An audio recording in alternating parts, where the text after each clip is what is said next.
రాజధాని పరిధిలోని 29 గ్రామాలలో 904 కోట్లతో మౌలిక సదుపాయాలు కల్పిస్తున్నట్లుగా మంత్రి నారాయణ చెప్పారు.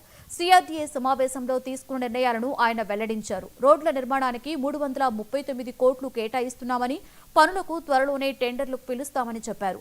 మంగళగిరిలో గోల్డ్ క్లస్టర్ ఏర్పాటు చేస్తామని, భూసేకరణలో అసైన్ పదాన్ని తీసేయాలని నిర్ణయించారని వెల్లడించారు. రాజధానిలో 411 కోట్లతో వాటర్ ట్రీట్మెంట్ ప్లాంట్ నిర్మిస్తామని మంత్రి నారాయణ చెప్పారు. సిఆర్డీ యాక్చువల్గా వాటర్ సప్లైలో 30% గ్యాప్ ఉంది ప్రజెంట్. ఆ 29 గ్రామాల్లో వాటర్ సప్లైలో ప్రజెంట్ 30% షార్టేజ్ ఉంది. అదేవిధంగా సివరేజ్ ఏదైతే యూజ్డ్ వాటర్ ఉందో దాన్ని ప్రాపర్గా ట్రీట్ చేసి బయటికి పంపించడంలో 100% గ్యాప్ ఉంది.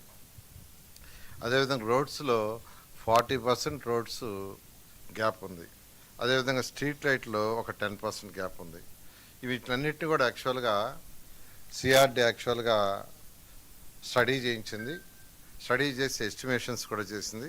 ఇవన్నీ చేసిన తర్వాత ఈరోజు దాని మీద యాక్చువల్గా టెండర్లు పిలిచే స్టేజ్కి వచ్చి వాళ్ళ అథారిటీ ముందు పెట్టడం. అథారిటీ దీని మీద వాటర్ సప్లైకి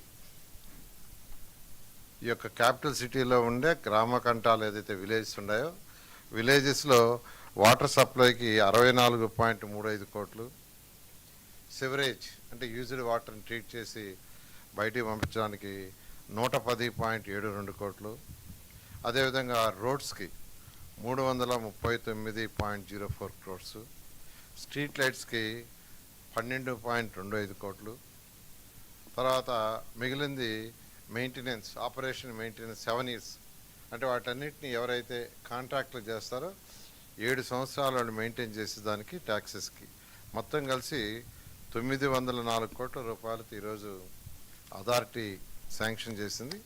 బహుశా రాబోయే ఒక 10 daysలో ఇది మళ్ళీ దీన్ని క్యాబినెట్లో పెట్టి అప్రూవ్ తీసుకుని 21వ తేదీ వెంటనే టెండర్లు పిలిచి వర్క్ టేకప్ చేయడం జరుగుతుంది. వాటర్ సప్లైలో 30% గ్యాప్ ఉంది ప్రజెంట్. హైదరాబాద్లోని రామంత్